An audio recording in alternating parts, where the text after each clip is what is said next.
KPBS On Demand is supported by Splatero, helping homeowners pay for home improvements by offering streamlined access to your home's equity with no additional monthly payments or new debt. Splatero provides a lump sum payment in exchange for a share of your home's future value. Pre-qualification available at splatero.com. Good morning. I'm Annika Colbert. It's Monday, April 25th. Young people anxious about climate. More on that next, but first, let's do the headlines.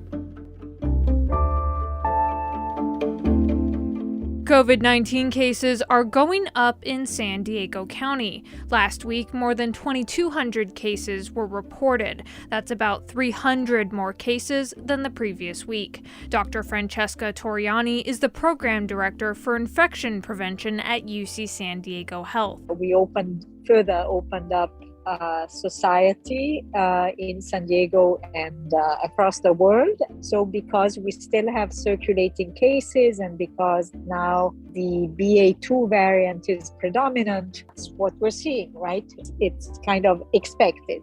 She expects to see more cases, but thanks to vaccines, not as many hospitalizations. Torriani recommends wearing a mask and getting tested if you're feeling sick. St. Martin of Tours Academy in La Mesa has been named a U.S. Department of Education Green Ribbon School. It's in recognition of efforts to reduce its impact on the environment. Only 4 California schools made the national list of Green Ribbon schools and only 27 nationwide. California Superintendent of Public Instruction Tony Thurmond says the schools maintain sustainable practices and environmental education through challenges created by the pandemic. Weekend Santa Ana conditions are expected to continue today. The Weather Service says San Diego County will see wind gusts up to 35 miles per hour near the foothills and through the mountain passes. Temperatures are expected to be warmer than normal for this time of the year, with temperatures nearing 100 in Borrego Springs. From KPBS, you're listening to San Diego News Now. Stay with me for more of the local news you need. KPBS On Demand is supported by Marrocale Design and Remodeling, helping homeowners with their home remodeling needs. From ADUs to kitchen remodels, room additions, and custom homes, Marrocale Design and Remodeling can help homeowners design and build their dream homes. More at trustyourhometous.com.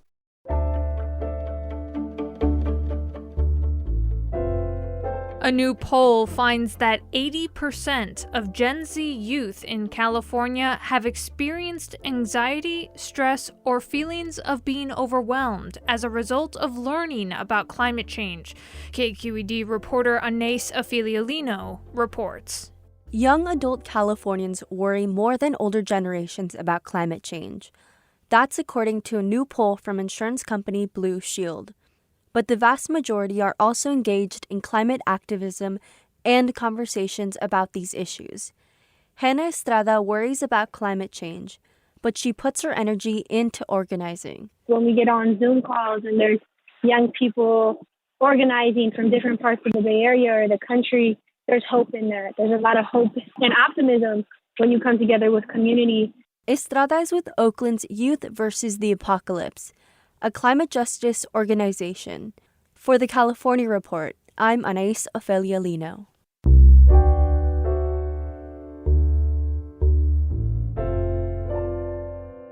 San Diego is falling short of its goals to generate zero waste by 2040. The city was supposed to divert 75% of its waste from landfills by 2020, but today only 65% of that waste is diverted.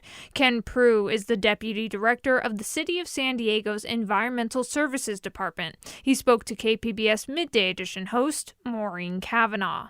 So in the city's step-by-step plan to get to zero waste, we were supposed to divert 75% of our trash from landfills by 2020, but apparently the latest numbers for 2019 only show 65% diversion rate. Why is that? We haven't seen some of the new organic waste diversion that we had expected and hoped for. And there have been challenges with the pandemic and with just global recycling markets and things like that. But we've been very fortunate that the city of San Diego's waste diversion rate has stayed in the kind of mid to high 60s for a number of years. And in a way, it's not as high as we'd like, but the fact that it stayed there while we've seen increased population and also employment growth, which those are things that usually lead to increased waste generation. So we're glad that we haven't declined, but we're also looking forward to the additional increases that we'll see here in the new future with the new state organic waste recycling requirement.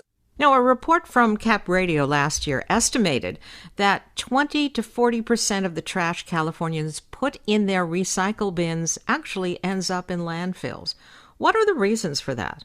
Oftentimes, there'll be either a contamination or residue, if you will, that from the process that is somewhere in generally the high teens to hopefully around 20%. Some areas have higher. Sometimes it's from containers that are plastic containers that are full, maybe a peanut butter jar that's half full or something. Or unfortunately, a lot of times it could be where someone's well-intentioned and they put in items that are not accepted in the program. It's kind of that wishful recycling where you put it in there and kind of hope that they're going to find a way to recycle your garden hose or your bicycle tires or various things that not only are they not actually accepted in the blue bin, they actually complicate the sorting because some of these things, say a garden hose, can get wrapped up in all the machinery that is used to separate the materials, and so it actually can really make the process much more challenging.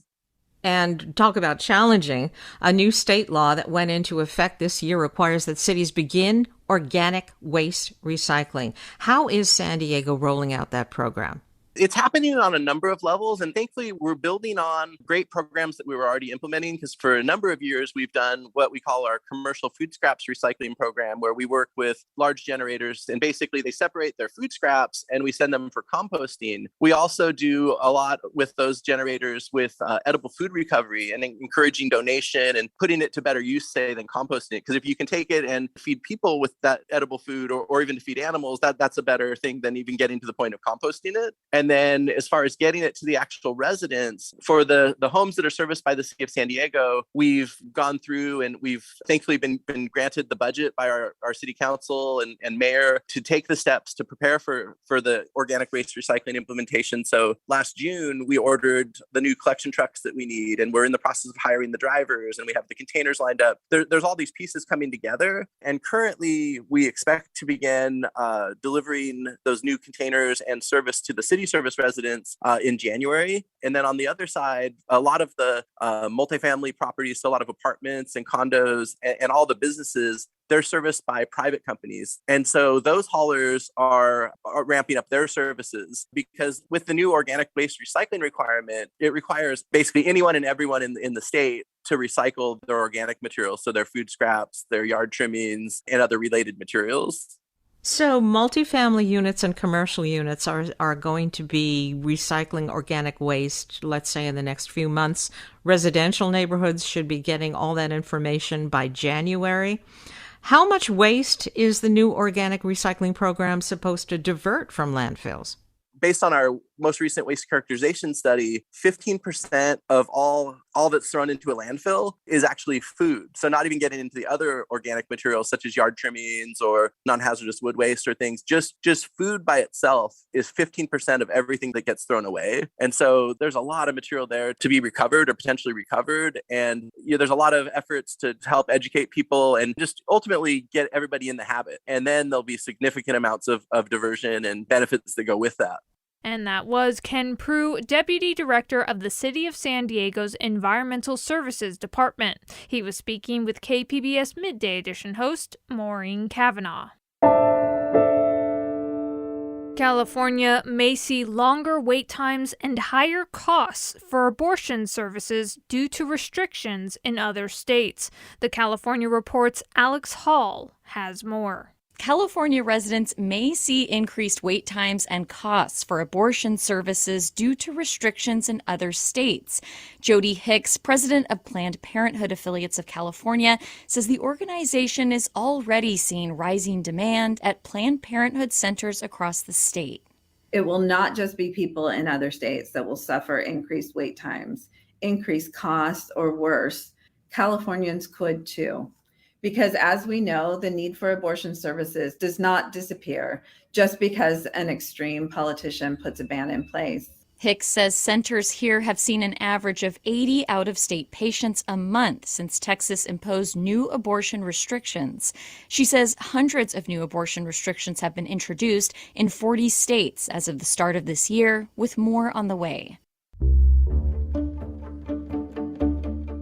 Coming up, Jacobs High-Tech High students are learning to work with wood. They make that connection of, I had this experience when I was at high school and it was called wood shop. But what they come to find actually is that this is a biology classroom and an environmental science classroom. We'll have more on that next, just after the break.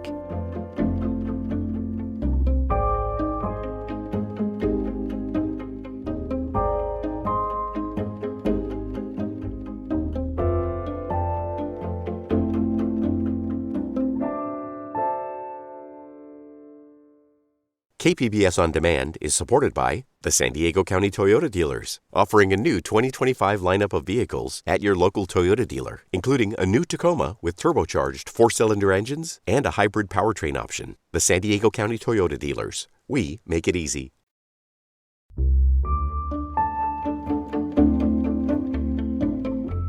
There's some creative learning happening this spring at Jacobs High-Tech High in Liberty Station. Students are building their way through the biology and humanities curriculum.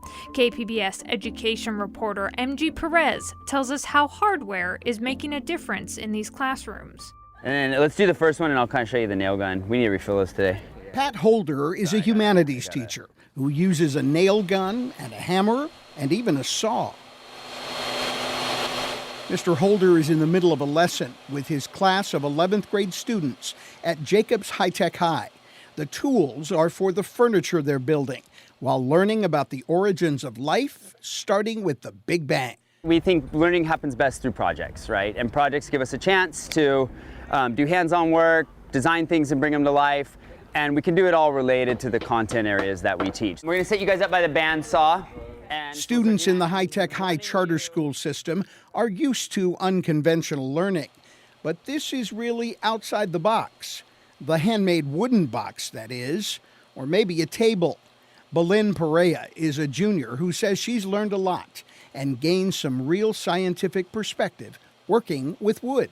When you're working with a piece of wood, this thing was alive, that this thing had its place on the earth for like hundreds of thousands of years, that it evolved millions and millions of years to become the thing that it is today. And you are working with it to like aid you in your daily life.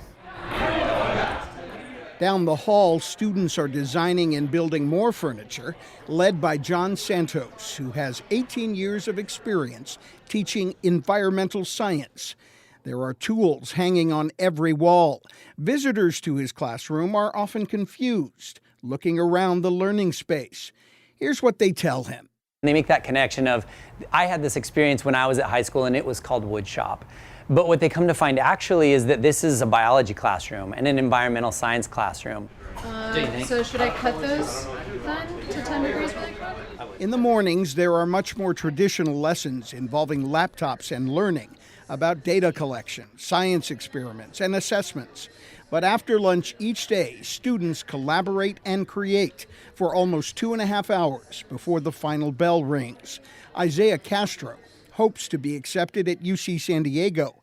He's taking honors math right now, along with building a table. So like you might see a table, but I see it as something that's like super complex. It started out as like a single atom and it turned into everything that's around us. The classroom concepts aren't always so abstract. There is a large wooden canoe-shaped boat hanging from the ceiling that was built by some of Mr. Santos's science students. There were a couple of lessons learned with that project, he says. You're doing something that you never believed you could do by way of building a boat, but then you're also doing something like understanding our impact on the coastal environment. The sawing and sanding continue throughout the afternoon. Students are also using cameras to capture stop-motion photography that will document every step of their wood-making projects. So I really do like biology and that kind of stuff, but I don't like math. 16-year-old Zemzem Fadhil is direct when she speaks. She admittedly changes her mind often, not sure what she wants to be when she grows up. But she is sure working with wood is going to help her get there. When you build things on your own, you end up appreciating it way more. And it's kind of like when you're cooking, if you cook your own food, you're going to appreciate it a lot more.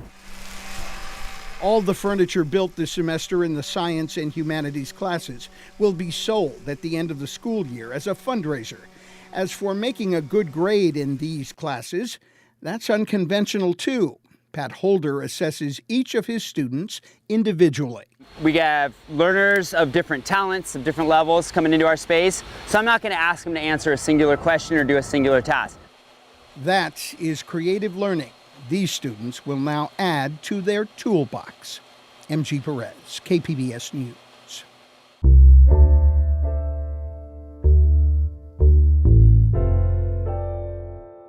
A local boutique coffee company brought home a big prize at a recent U.S. Coffee Championships. Nick Berardi of Mostra Coffee was named the best coffee roaster in the country. KPBS North County reporter Alexander Wynn has more. And in first place, moving on to Worlds in Milan, Nick Berardi.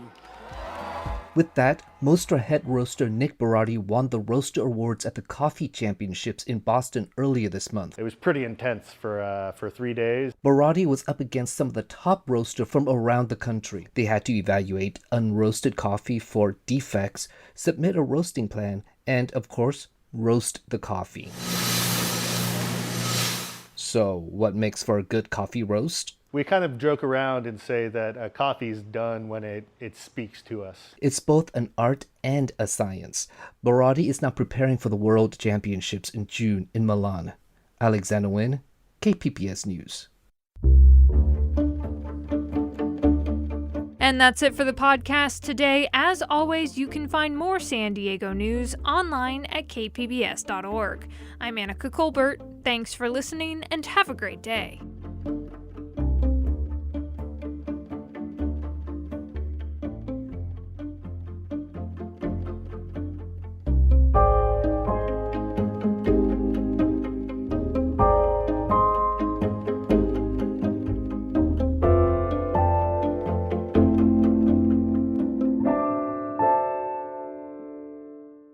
KPBS On Demand is supported by the San Diego County Toyota dealers, presenting the new 2025 Camry with refined design and performance. Visit your local Toyota dealer to learn more about all the features the new 2025 Camry offers. The San Diego County Toyota dealers. We make it easy.